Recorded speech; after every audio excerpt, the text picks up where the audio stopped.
A natureza da graça de nossa grande esperança, que é o motivador de nossa caminhada. Falamos tanto sobre a graça. Hoje eu quero falar de alguns desses efeitos tão visíveis na vida daqueles que participam da graça de Deus. Existem coisas que são tão notórias e são tão evidentes na vida daqueles que foram alcançados pela graça. Então eu quero partilhar um pouco com vocês. Sem mais delongas, por favor, abre as Escrituras em Efésios, capítulo de número 1.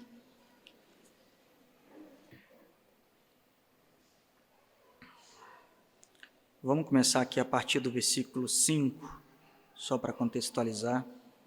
Nos predestinou para filhos de adoção, por Jesus Cristo, para si mesmo, segundo o beneplácito da sua vontade, para louvor e glória da sua graça, pelo qual nos fez agradáveis a si no amado, em quem temos a redenção pelo sangue, a remissão das ofensas, segundo a riqueza de sua graça, que ele nos tornou abundantes para conosco em toda a sabedoria e prudência, descobrindo-nos os mistérios de sua vontade, segundo o beneplácito que propusera em si mesmo.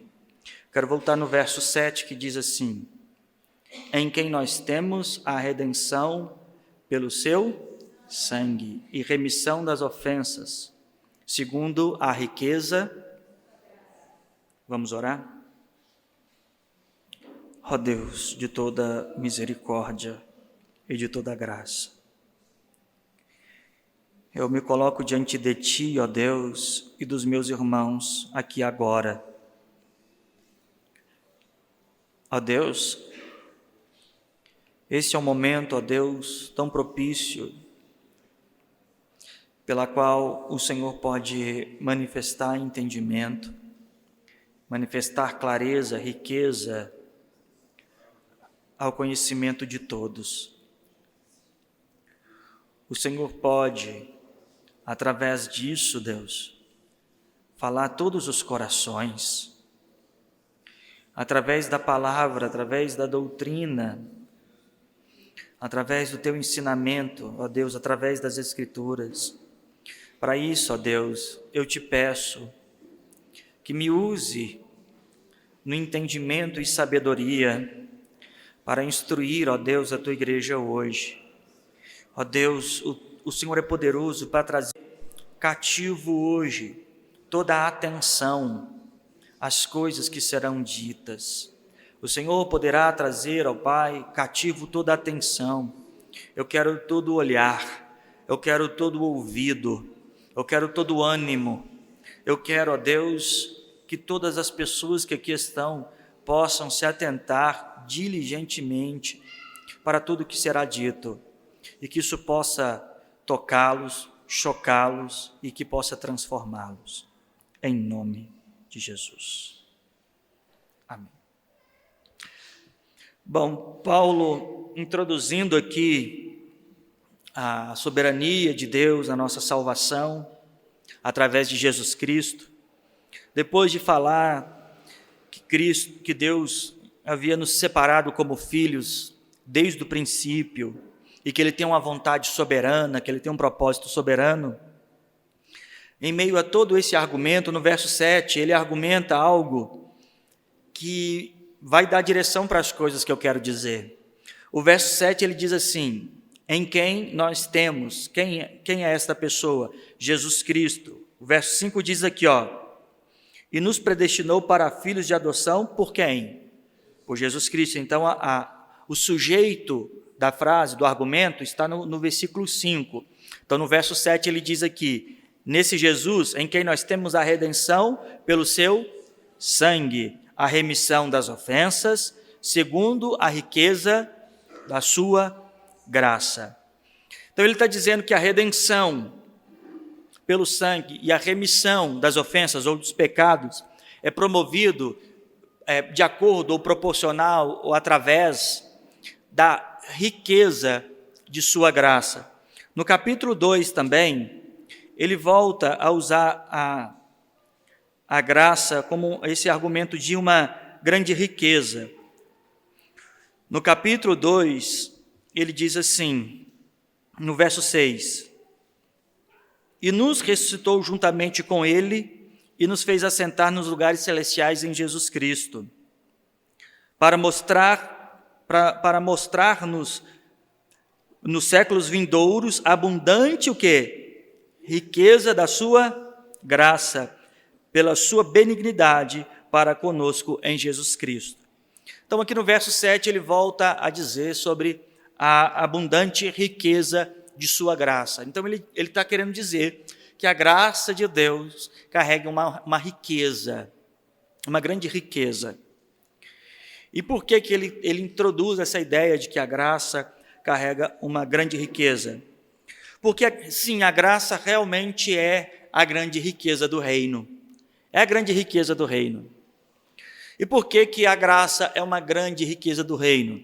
O capítulo 2, ele chega a dizer, olha, pela graça sois salvos. Olha o capítulo 2 aí, no verso de número 8. Porque pela graça sois salvos, por meio da fé. Isso não vem de vós. É o quê? Dom de Deus. Então, a graça é uma grande riqueza. É uma grande riqueza. E talvez para a percepção humana, até mesmo para a vida religiosa, é difícil ou até, em algum ponto, impossível que a mente racional e lógica compreenda a riqueza da graça. Mas a gente pode usar as Escrituras para começar a cavar o entendimento da graça. É fato, e a minha oração hoje é por este fato, é fato que a revelação da graça só vem pela iluminação por Deus. Eu poderia passar dias falando da graça, se Deus não iluminar o nosso entendimento, você não entenderá essa grandeza. Mas eu vou, através das Escrituras, e provocando a possibilidade que você, ao passo de que está aqui conosco nessa reunião, possa entender a grandeza dessa graça. Então, olha o que nós vemos, a graça é uma grande riqueza. E por que ela é nomeada por Paulo como riqueza? Porque nós temos que entender que Cristo veio, na promoção de nossa salvação, pagar uma dívida. A obra de sua salvação para conosco, ele veio na quitação de uma dívida. E com isso nós fomos comprados. Para entender isso, nós temos que entender o seguinte, que enquanto pecadores, éramos escravos do pecado. Éramos escravos do pecado. Olha aqui, vai comigo no Evangelho de João, capítulo de número 8. Diz aqui no verso de número 34. Respondeu Jesus, na verdade te digo, que aquele que comete pecado, ele é o quê? Servo ou escravo, prisioneiro, atende às demandas do pecado. Então éramos naturalmente escravos do pecado. E a única forma de sermos livres da escravidão, de termos o pecado, a nossa carne, a escravidão de nossa carne, como Senhor nosso, foi alguém comprar-nos da escravidão do pecado. E olha aqui em 1 Coríntios capítulo de número 6, 1 Coríntios capítulo de número 6, o verso de número 19 diz assim: ou não sabeis que o vosso corpo é templo do Espírito Santo que habita em vós, proveniente de Deus, e que não sois de vós mesmos? Verso 20, porque fostes o quê? Comprados por um bom preço. Glorificai, pois, a Deus no vosso corpo e no vosso espírito, os quais pertencem a Deus. Então, olha a riqueza da graça. Éramos escravos do pecado, estávamos reféns de todo o serviço ao pecado, não tínhamos possibilidade de alguma alforria, libertação desse pecado. A obra de Deus na nossa salvação é a compra. E por que éramos escravos? Éramos escravos segundo a proporção da dívida que tínhamos. Porque o nosso caso diante de Deus é de dívida. Entenda, quando Jesus morre por nós, Ele não está pagando para nós no sentido de o quanto nós valíamos, mas é o quanto nós devíamos. Então, o sacrifício de Cristo e toda oferta que Cristo faz para a nossa salvação, que Ele faz questão de nomear como graça, não está vinculado ao quanto nós, enquanto pecadores, valíamos, mas enquanto nós, como pecadores, devíamos. Então, nós devíamos muito pelo pecado. A dívida do pecado era tão grande que nem toda sentença eterna, por toda a eternidade, pagaria o que o homem pecador produziu diante de Deus como dívida. Então, a graça de Deus é rica porque ela faz o seguinte: ela paga uma dívida impagável. É por isso que se chama de riqueza. A graça é uma riqueza porque ela paga uma dívida impagável. Imagine que alguém chega aqui no bairro e fala assim: vou pagar a dívida de todo mundo que tem nesse bairro, dívida de açougue, dívida de sacolão, SPC, Serasa. Imagine que uma só pessoa resolvesse pagar a dívida financeira de todo mundo. O que você consideraria que essa pessoa era? Rica ou pobre? Rica. Por quê? Porque ela pagou a dívida de todo mundo. Agora, imagine se essa dívida que todo mundo tem fosse absurdamente impagável. É exatamente isso que a graça significa. A obra da graça, ela pagou uma dívida impagável. Ela não pagou 1 ano de sofrimento nosso, e nem 2 anos de sofrimento, nem sequer 3 anos. A graça de Cristo pagou uma dívida de um sofrimento eterno.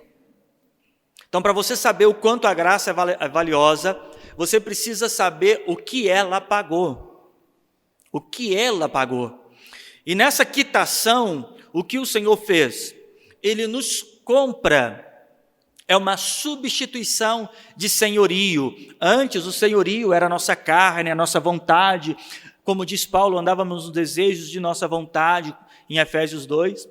Mas ele agora, o que ele diz em Coríntios, que nós fomos comprados por um bom preço. Um preço justo, bom preço, é um preço justo. Se a dívida era eterna, irmãos, a única coisa que poderia comprar aquilo é algo de valor eterno. E Isaías, dando testemunho do nascimento do Senhor Jesus, ele diz que o menino se nos deu, e o nome dele é Maravilhoso, Conselheiro, Deus Forte e Príncipe, e diz que ele então é Pai A nossa dívida era quanto tempo? Eterna. Só alguém com valor muito maior do que a dívida poderia comprar a nossa dívida ou pagar a nossa dívida. Então, se a nossa dívida é eterna, somente um Deus eterno pode pagar essa dívida. Por isso que chama uma graça rica, porque ela tem riqueza de tudo. Até de tempo ela tem riqueza. Ela tem riqueza de tudo. Bom, se a purificação de pecado é pelo sangue, tem riqueza de sangue.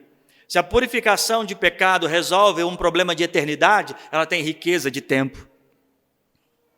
A graça de Deus é absurdamente rica. Rica.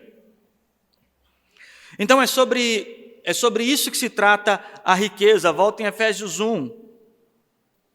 Efésios 1, verso de número 7. Em quem nós temos, ou esse Cristo, em quem nós temos a redenção pelos pecados, ou temos a redenção pelo seu sangue, a remissão das ofensas, segundo a riqueza de sua graça. O pecado era uma grande dívida, uma dívida de cálculo interminável por toda a eternidade. Veio Cristo, e Cristo, para pagar essa dívida, ele precisava da riqueza da graça. E olha o que diz em João, capítulo de número 1, o verso de número 14. Diz assim: e o Verbo se fez carne, habitou entre nós, e vimos a sua glória, como a glória do unigênito do Pai, cheio de quê? Cheio de graça.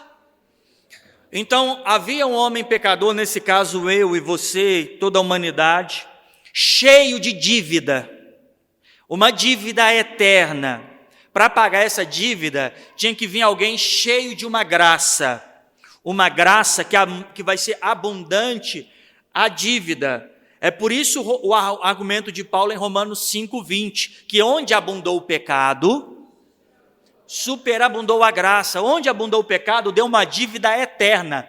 E olha que coisa absurda, a graça é tão rica que ela vai superabundar a eternidade da dívida.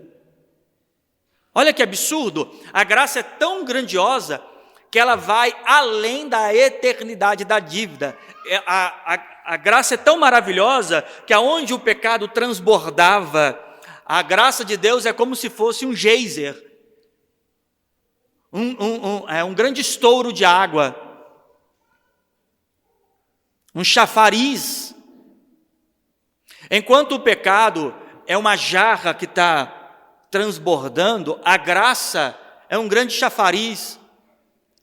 Já viu ali na praça da estação, onde tem aquelas chafariz de água voando? Imagina que você é uma jarra e o pecado é um líquido transbordando naquela jarra.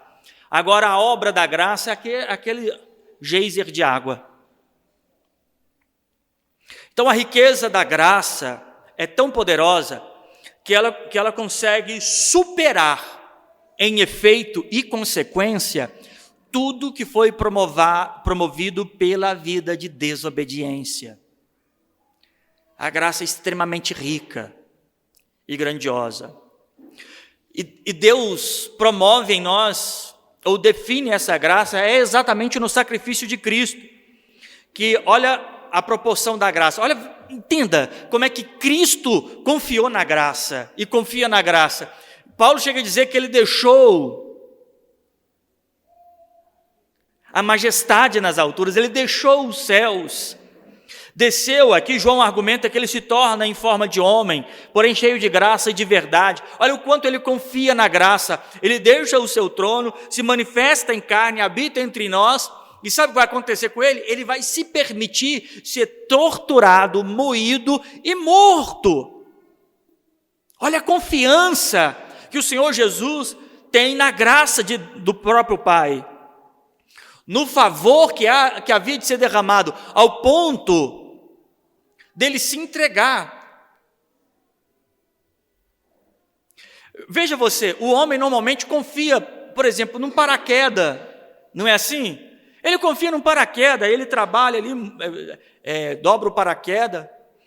Uma vez eu vi de um paraquedista que é o seguinte, que existe uma máxima dentro dos paraquedistas que é o seguinte: nenhum paraquedista dobra o paraquedas do outro, porque a pessoa confia no seu próprio paraquedas. Então ele pousou, ele não fala assim: dobra aí para mim, para poder dar bolsa. Não, o próprio paraquedista vai, é ele mesmo que investiga a sua mochila antes de pular.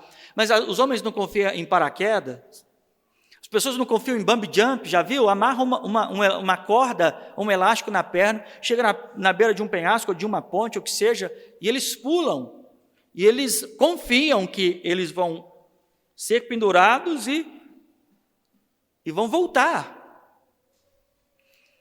Agora, se o ser humano confia numa corda, o ser humano confia num paraquedas, ou no avião, que ele confia que vai sair de um ponto e chegar no outro. Confia. Agora veja que coisa maravilhosa. Cristo confiou na graça do Pai. Ele tinha tanta convicção que ali ia funcionar e acontecer da maneira que ele diz, que ele sai do conforto de sua glória, se manifesta em carne, habita entre os homens, homem de dor, experimentado no trabalho, a qual os homens viravam o rosto. Ele suporta todo tipo de humilhação. A primeira é ser contado entre os homens, depois ser direcionado. Imagina, ele estava na mão dos seus acusadores. Um vendeu por 30 moedas, o outro bateu no rosto, o outro enfiou nele uma coroa de espinhos.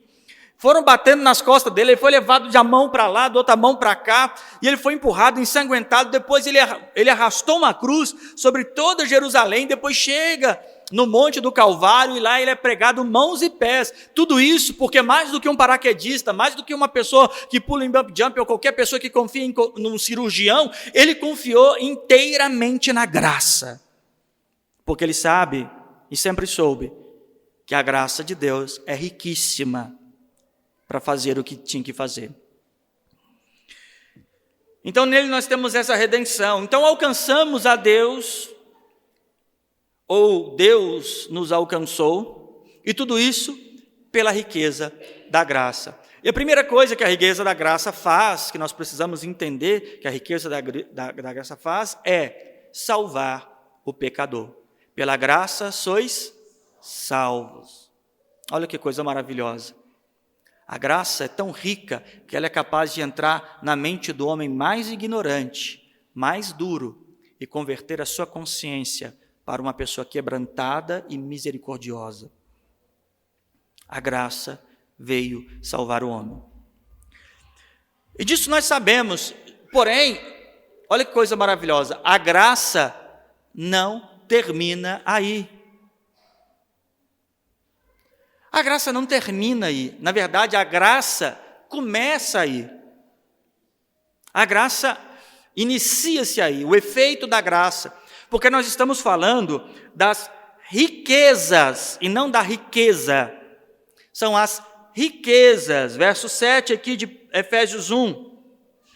Em quem nós temos a redenção pelo sangue, a remissão das ofensas, segundo o quê? Efésios 1:7, em que nós temos a redenção pelo sangue, a remissão das ofensas, segundo as riquezas. As riquezas. Efésios 2:7, para mostrar no século vindouro as abundantes o quê? Riquezas da sua graça. As riquezas. Então entenda que a partir da cruz de Cristo, nós participamos de uma graça tão poderosa, em que uma dívida que era impagável, Cristo no Calvário, Ele quita uma dívida eterna. A dívida é tão bem quitada que Ele paga aquela eternidade e ainda sobra troco para uma eternidade melhor, que nunca se acaba.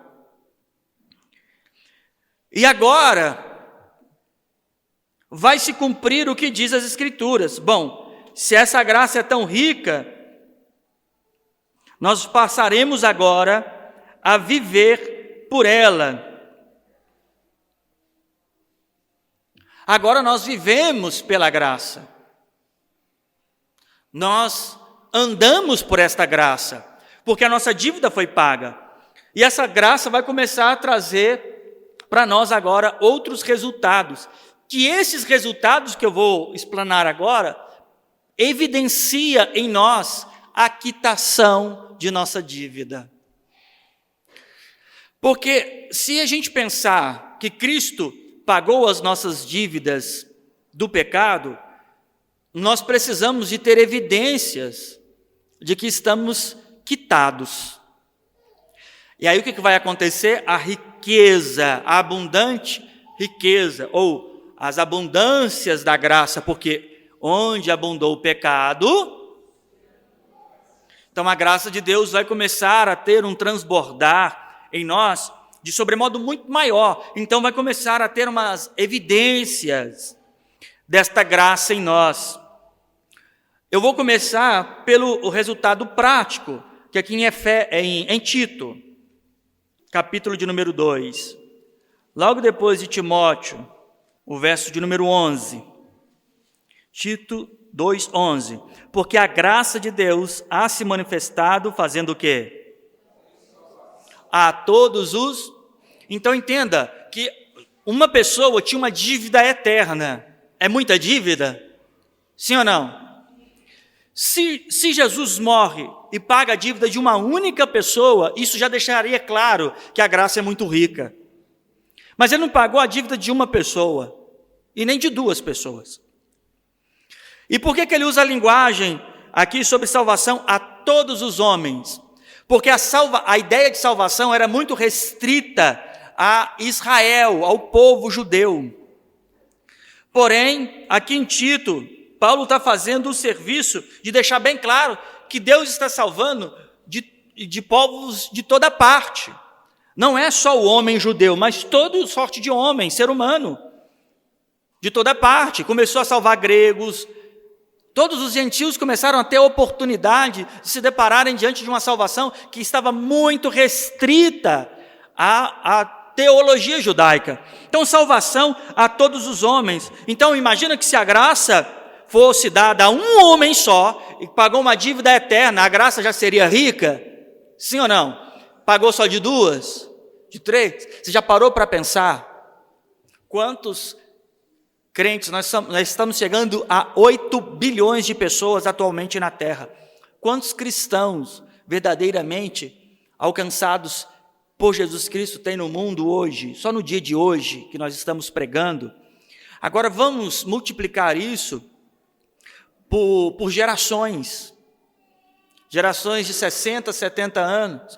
Agora vamos pegar a cada 100 anos, a cada 200 anos, e vamos retroceder a 2.000 anos. Então, se esta geração tem 8 bilhões de pessoas, e dentre essas 8 bilhões de pessoas, existem centenas de milhares de pessoas que creem em Jesus Cristo e têm rendido o seu coração ao santo evangelho da salvação, agora imagina isso a cada 100 anos, em torno desses 2.000 anos, a dívida de uma pessoa já era eterna.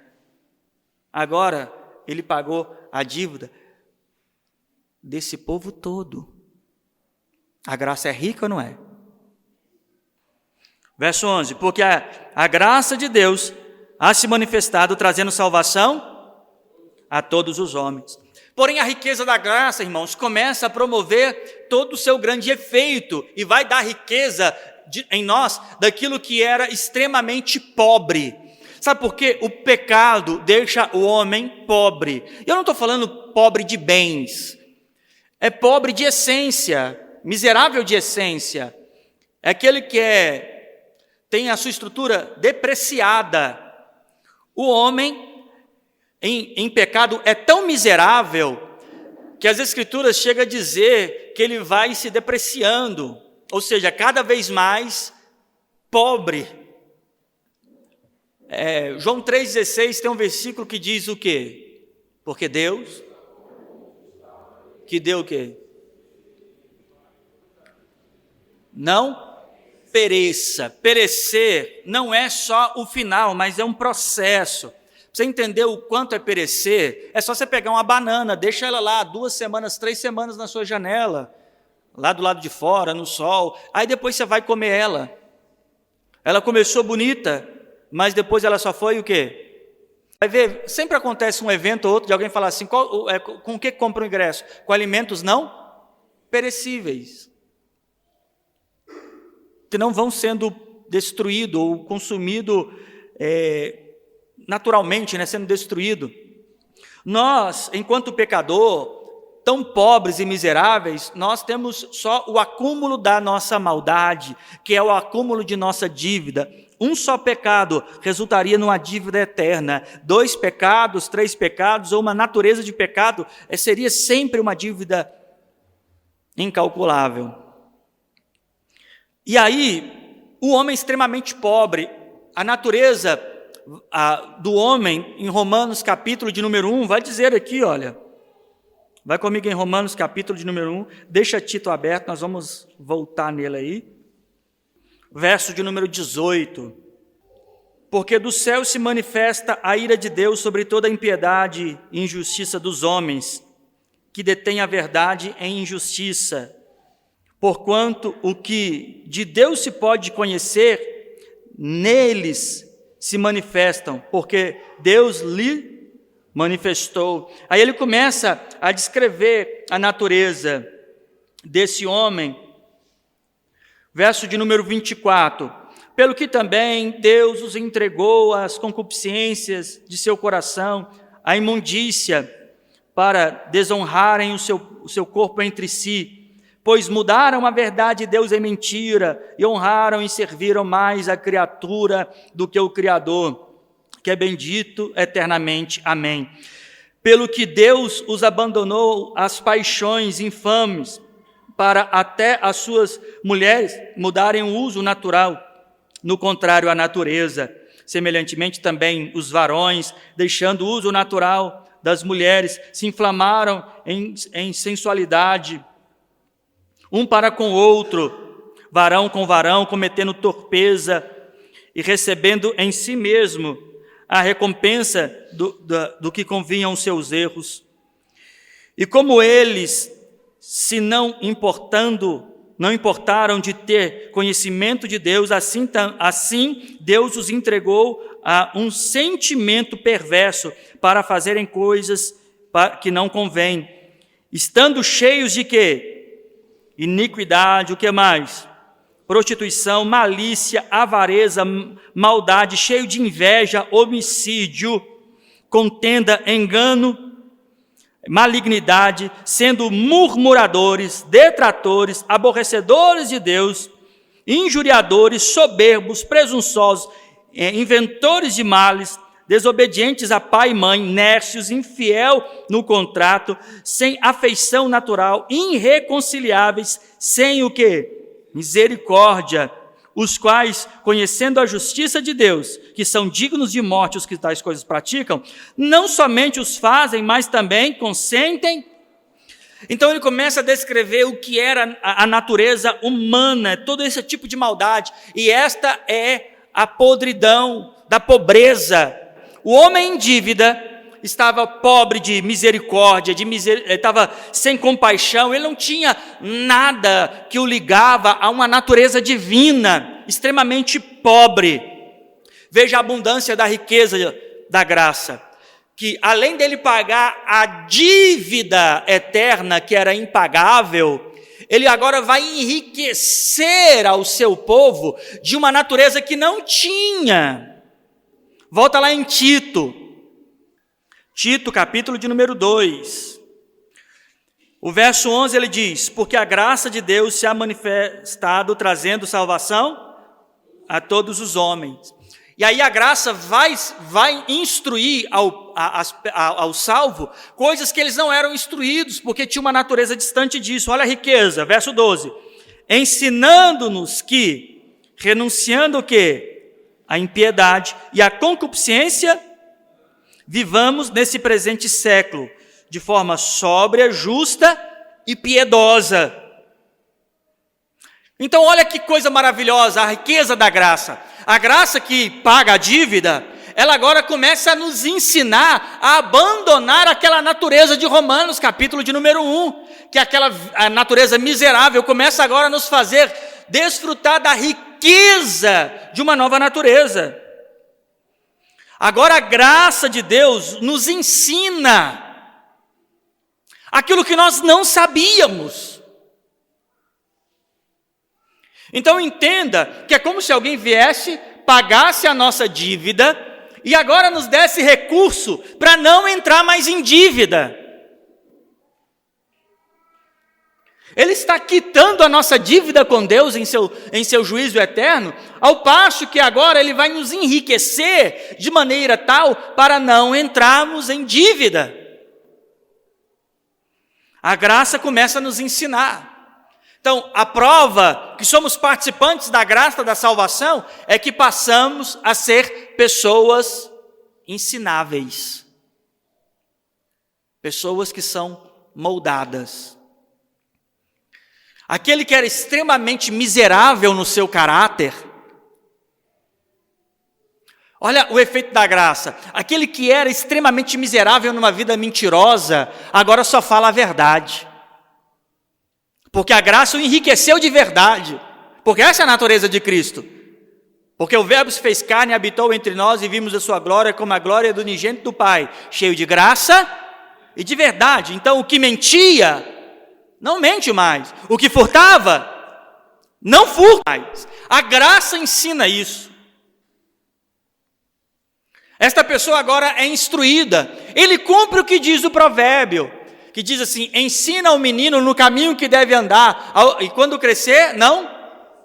Entenda que esse menino é o neófito, aquele que recebe a fé agora. E quem nos ensina no caminho é aquele que diz: eu sou o caminho. Ele nos ensina no caminho. E ao passo que nós vamos amadurecendo na fé, a prova que participamos da graça é que ao passo que vamos amadurecendo na fé, nós não vamos nos desviando disso. Então aquele que mentia, agora o que ele faz? Não mente mais. Agora ele só fala a verdade. Ele não tem prazer na mentira. A mentira para ele não é uma coisa natural. É uma coisa ruim. É constrangedora. O que furtava não furta mais. Verso 12. Ensinando-nos que, renunciando o quê? A impiedade e as concupiscências. A graça nos dá riqueza de ter competência de renunciar à natureza de Romanos 1. Isso é efeito da graça de Deus. Se Cristo morreu na cruz do Calvário, isso é uma graça rica, que foi poderosa para pagar uma dívida impagável, esta graça agora continua transbordando em mim, porque um dia onde o pecado abundava, agora a graça superabunda. Então, aonde abundava a mentira, vai superabundar o que? A verdade. Há uma substituição de transbordância. O indivíduo salvo não transborda as mesmas coisas de antes, nem de longe. Ele pensa diferente, a cabeça dele trabalha diferente, a percepção dele de vida é toda outra, porque a riqueza da graça pagou a dívida dele de uma eternidade, sobrou troco para uma eternidade melhor, e enquanto isso vai enriquecendo ele de uma natureza que ele não tinha. Então a primeira coisa que a graça faz, como sua riqueza, nos salva, depois nos faz abandonar a velha prática. É efeito da graça. Se alguém foi alcançado pela graça, ele essencialmente não pode, ou não tem mais desejo, ou não tem mais a prática da vida anterior. Mantenha aqui aberto, marcado aí, vai comigo em Romanos, capítulo de número 6. Romanos 6, o verso de número 4. Romanos 6, verso 4 diz assim: de sorte que se formos sepultados com ele pelo batismo na morte, para que, como Cristo ressuscitou dos mortos pela glória do Pai, assim andemos nós também em quê? Novidade de vida. Andar agora em uma novidade de vida. Volta em Tito. Novidade de vida. Tito 2, o verso 12. Ensinando-nos que, renunciando à impiedade e a concupiscências mundanas, vivamos neste presente século de que forma? Sóbria, justa. Então a graça nos faz não mais viver daquela maneira, e ela é tão rica para nos dar uma nova maneira de viver. Isso é graça. Então, se você vê alguém transformado, se você hoje tem uma cabeça diferente, um comportamento diferente, uma postura de vida diferente, sabe qual que é o nome disso? Graça. A graça. O Senhor Jesus começa a falar algumas coisas que fora do universo da graça são absurdas, tipo, ame os seus inimigos. Isso fora do universo da graça é um grande absurdo. Dentro da graça é uma grande maravilha. É uma grande maravilha. Porque os que estão na graça, ele diz, os seus mandamentos não são pesados. Então ele diz, olha, lembra do que foi dito pela lei? Olho por olho, dente por dente? Tá, eu vos digo, porém, que ame os vossos inimigos, ore por aquele que vos persegue.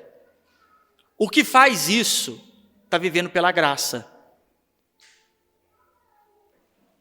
A graça já virou pejorativo. Tem gente que está passando muitas dificuldades na vida, aí você pergunta, e aí, irmão, como é que está ele?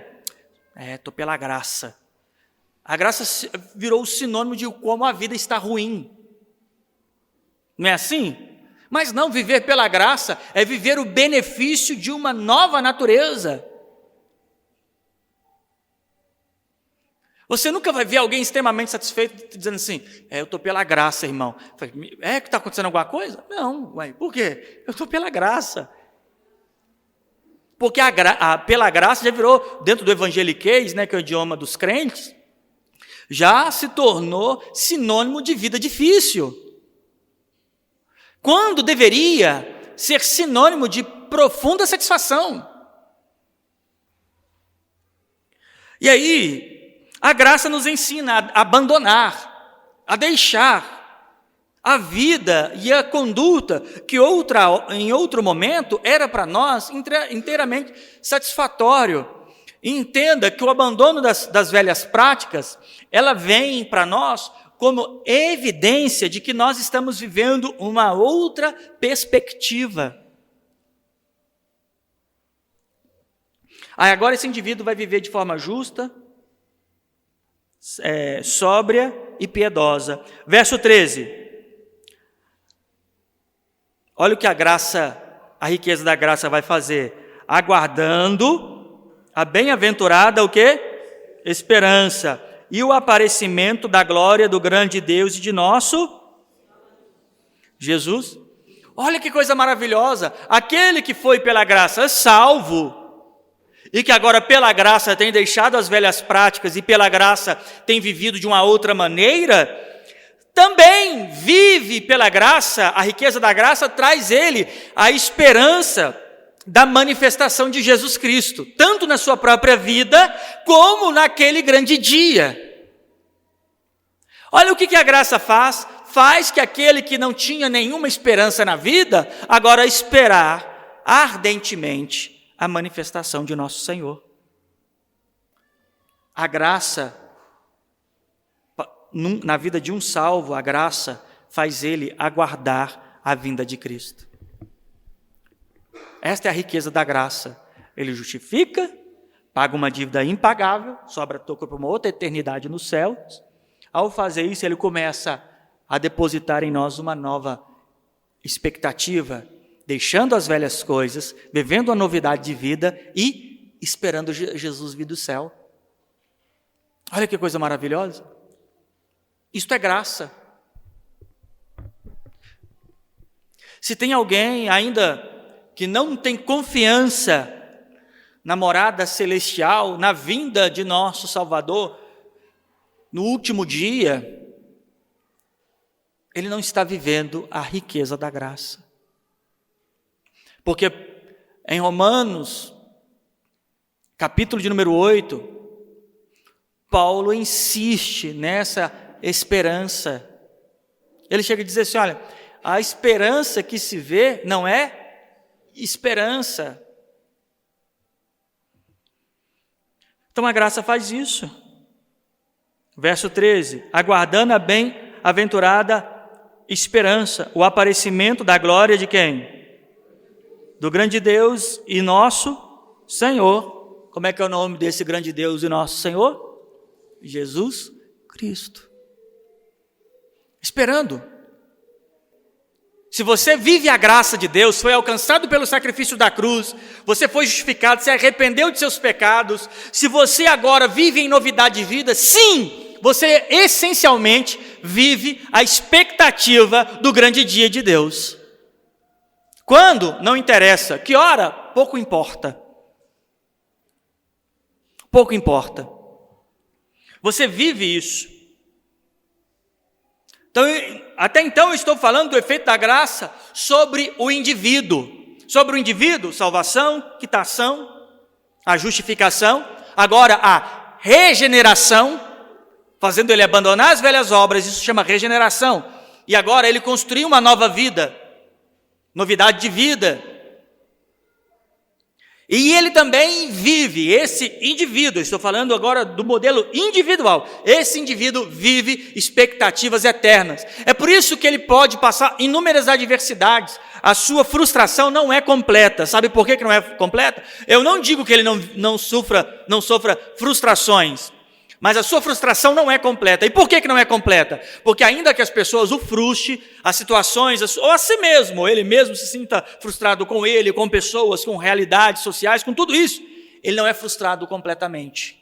Porque ele tem uma esperança, que um belo dia os céus vai se abrir, e ele vai ouvir chamando, servo bom e fiel. Vinde entrar para o gozo preparado para você antes mesmo da fundação do mundo. Ele tem a esperança. Porém, a evidência da graça também vai transbordando para a nossa vida como igreja. E tudo isso que eu estou te dizendo é a evidência da graça. Porque eu posso falar com vocês aqui sobre graça, pessoas podem ler sobre graça, mas a graça ela é evidente. A evidência é a justificação, arrependimento, o perdão de todo pecado. Ela começa depois a promover isso, a mudança da natureza, a prática, como essa pessoa vive, como ela fala, qual é o conceito de vida, o modo de pensar, o seu coração, quais são as coisas que ele anseia, tudo isso começa a mudar, efetivamente. E ele começa a esperançar céus, eternidade. Ele sabe que o mundo é trágico, o mundo é difícil, o mundo é ruim. Ele vai se sentir frustrado com muita coisa, mas ele tem esperanças eternas. Mas a graça também começa agora a abundar e transbordar para a nossa vida como igreja, como coletivo. Porque uma vez alcançado pela graça, essa graça continua sendo abundante. Vamos ver aqui, Atos, capítulo de número 4, o verso de número 32. E era um só o coração e a alma da multidão dos que criam. E ninguém dizia que coisa alguma do que possuía era sua própria, mas todas as coisas lhe eram comuns. E os apóstolos davam com grande poder testemunho da ressurreição do Senhor Jesus.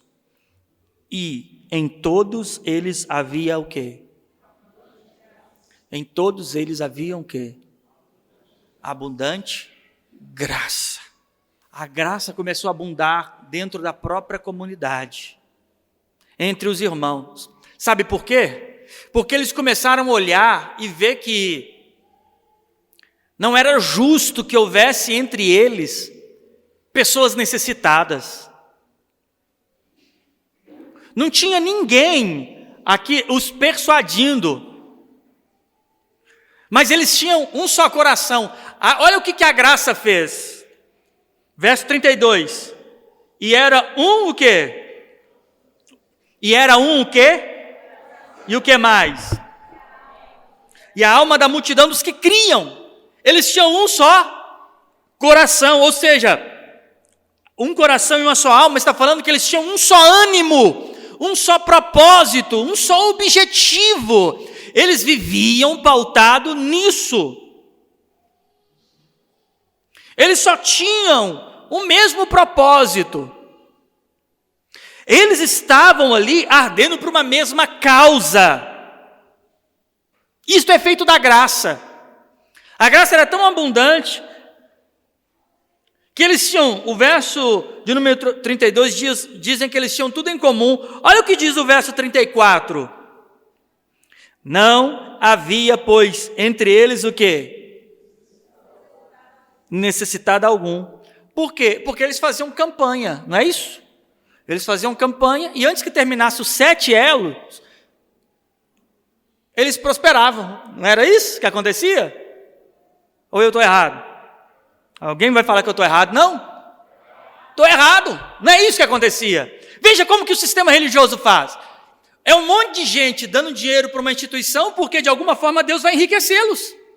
E se eles pegassem esse dinheiro e dessem entre eles, todos seriam supridos. Eles mudam a ordem. Faz a campanha de 7 elo, 20 elo, que seja, vai colocando lá, porque quanto mais você colocar lá, mais você vai prosperar.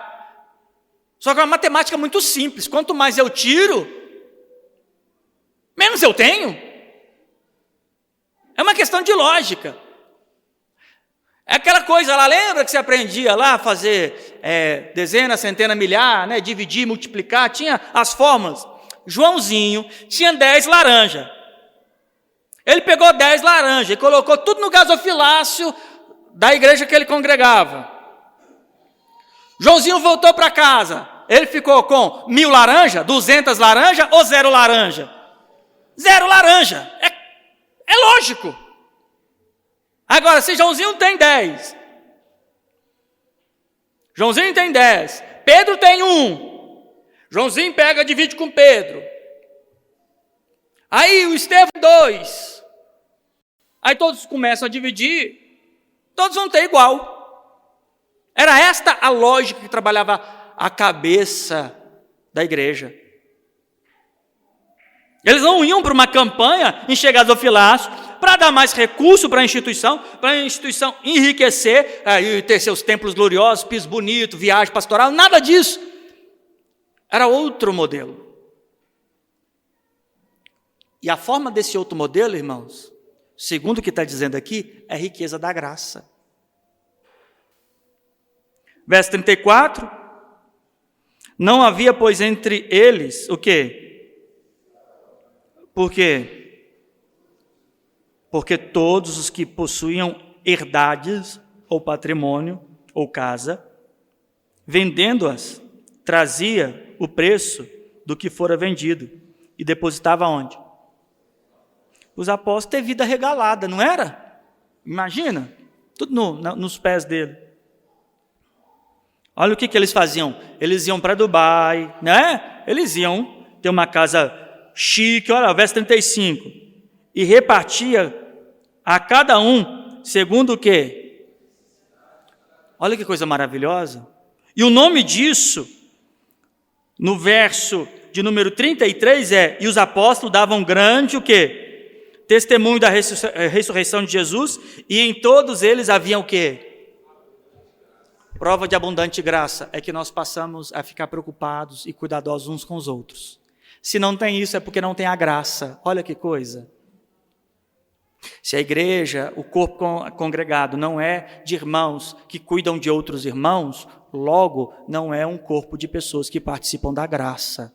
É isso que o texto está mostrando. Aí não adianta a gente sentar, cantar canção, ter um espaço grande, não cuida uns dos outros, não zela pela fé, pela necessidade, pela misericórdia, não tem compaixão uns dos outros, não é juiz da causa dos outros, mas é um irmão. Se não há isso, não há graça.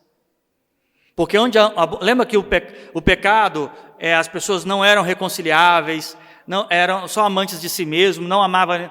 Agora não, aonde abundou o pecado, aquele que olhava para o próprio umbigo agora está preocupado com os outros. Ele serve aos outros.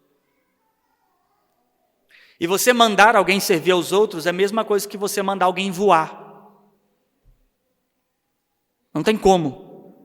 As pessoas precisam ser transbordadas da graça. Então vamos lá, o efeito da graça. O efeito da graça é justificação. Olha, Deus se manifesta em carne, habita entre nós, e Ele agora em carne, confiando na graça, Ele serve de exemplo, é moído, transpassado, morto. Aí Ele ressuscita e a sua graça é manifestada, trazendo salvação a todos os homens. Essa graça ensina, conduz o homem a abandonar as velhas práticas, a viver uma vida piedosa, justa. Ele agora consegue, pela graça, ter esperança no reino eterno e também, pela graça abundante, ele começa a servir ao seu próximo. Então, como que alguém participa de uma graça de salvação, mas não participa da graça com o seu próximo? Paulo em Coríntios chega a falar dos irmãos de Antioquia que ofertavam, sendo pobres, ofertavam mais do que regiões que tinham condição, e ele diz assim, olha, que eles abundaram nessa graça. Ou seja, até o recurso deles, que iam para lugares com necessidades, para eles era participar de uma graça. Para nós, quem está sendo agraciado é o que está recebendo o recurso, não é? Mas não, segundo a visão de Paulo, aquele que estava dando, Deus estava dando ele o direito de participar de uma graça. Olha, eu vou te dar o privilégio de participar de uma graça. Qual que é? Você vai tirar o que você tem e vai distribuir com quem não tem. Magnífico. Magnífico. Talvez você diga, mas eu não tenho dinheiro. Quem disse que eu estou falando de dinheiro? Quem disse que as coisas tudo se resume em dinheiro? Dê seu tempo a alguém. Dê a sua oração. Dê o seu ouvido. Às vezes tem alguém que só quer e precisa ser ouvido. Dê o seu tempo. Depois avança outro passo. Dê o seu trabalho. Sobre qual motivação? Bom, se a graça de Deus me alcançou, trouxe salvação para mim, pagou a minha dívida eterna que eu devia e é impagável. Cristo morre, ressuscita, paga a minha dívida, depois me dá uma outra eternidade e me dá tantas coisas, essa riqueza começa a abundar e agora eu começo a dividir a riqueza da graça.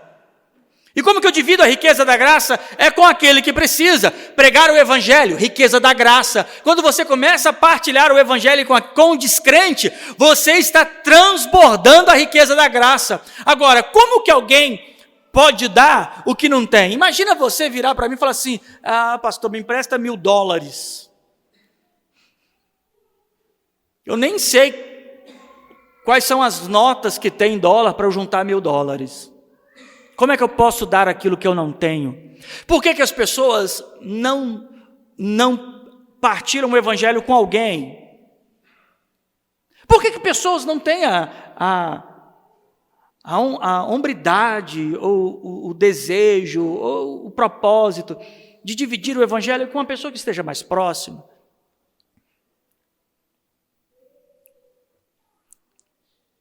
Essas são as riquezas da graça, irmão. Se alguém está transbordando em riqueza, ele sai dando graça sobre graça. Ele vai servindo aos outros, porque ele recebeu tão grande graça. A pessoa que não entende o reino de Deus, ele busca Deus para si mesmo. Alguém que entendeu o reino de Deus, ele entende que ele precisa buscar o reino de Deus para todos.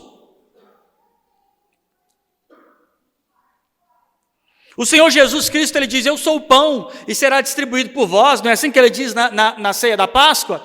Aquilo é um ensino para nós, que nós como pão precisamos estar prontidão para os outros. Então entenda que isto é graça, crente individualizado, pensando no próprio barriga, no próprio umbigo, pensando na própria vida, pensando nas próprias mazelas, vivendo em torno dos seus próprios interesses, não está vivendo em graça sobre graça, porque a graça de Deus, ela é abundante, porque onde abundou o pecado, agora faz o quê?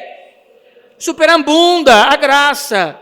Eu quero que você imagine uma pessoa que com roupa e tudo, pulou dentro de uma piscina, e aí ele sai dentro dessa piscina, e ele vai entrar para dentro de casa, e ao fazer isso, o que ele vai começar a deixar no meio do caminho? Água. Porque está encharcado. Agora imagina alguém que chega na sua casa, num dia de sol quente, mas um sol quente, aí ele seco, a única coisa que tem molhado é uma gota de suor saindo da testa, ele vira para você e fala assim, não posso entrar não, que eu peguei uma chuva agora. Você olha para ele e fala, você está de brincadeira? Esse guarda-chuva seu então é muito bom, não tem nada molhado, não tem uma nuvem no céu. O argumento dessa pessoa faz sentido? Dela estar encharcada? Assim também, aquele que não abundar na graça de Deus, não ficaria seco. Então você imagina que quando uma pessoa sai da piscina, ela vai deixando o rastro de água. Uma pessoa encharcada d'água, né? Aqui, ó, já tivemos batismo aqui. Já viu o que acontece? Às vezes batiza 3 pessoas, sai daqui 20 pessoas molhadas. Às vezes batiza 4, 5 pessoas, sai 60, 70 pessoas molhadas. Por que elas saem molhadas? Se só 3 pessoas entraram dentro da água. Sabe me dizer por quê? É porque na hora que ela sai, ela vai e abraça um. Aí esse um molha, que abraça outro, que molha outro. E começa uma molhação de gente sem entrar dentro d'água. E por que essas pessoas molham? Porque, pela lógica, a que saiu de dentro d'água está em graça. É assim, irmão. Se alguém foi alcançado pela cruz de Cristo, ele está encharcado dessa graça. E ele vai mudar pessoas com isso. Ele vai conversar com pessoas. A cabeça das pessoas vai mudar em relação a muita coisa, estando perto de uma pessoa cheia da graça. A graça de Deus agora superabunda. Não é mais mentiroso, não é mais falso, não é mais um hipócrita, não é um falastrão, não é um adúltero, mas mudou. Agora é um homem sincero, uma mulher justa, uma mulher reta, casta, sem mentira nos lábios ou no coração. O momento com esta pessoa cheia de graça é, sim, um grande privilégio para conhecimento de Deus. Caso contrário, é aquela velha pessoa que vai para o clube, coloca só um óculos escuro e um chinelo, fica a tarde toda na beira da piscina e chega em casa, foi ao clube, mas não pulou nas águas. Não pulou nas águas.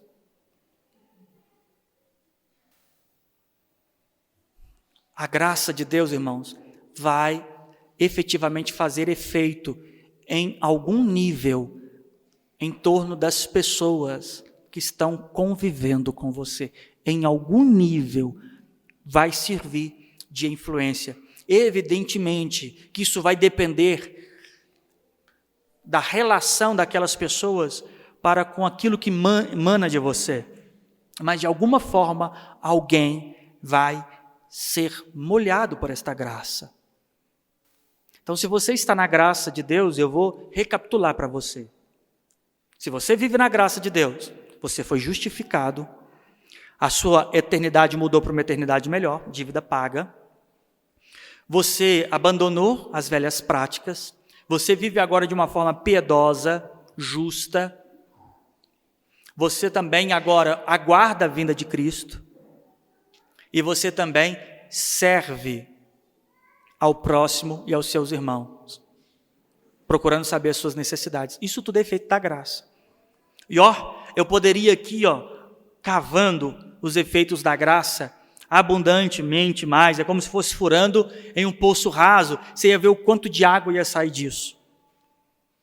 O que você precisa se perguntar é, bom, eu sei da graça, agora, o que tenho vivido desta graça?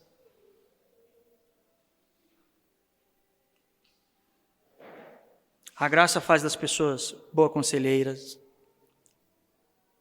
suportar o fraco.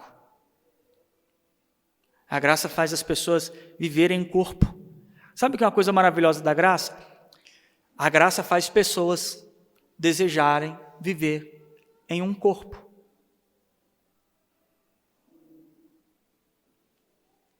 Faz as pessoas terem um só coração. Não é uma reunião de murmuradores. É uma reunião com pessoas com propósito, umas pelas outras. Isso é a graça, irmão.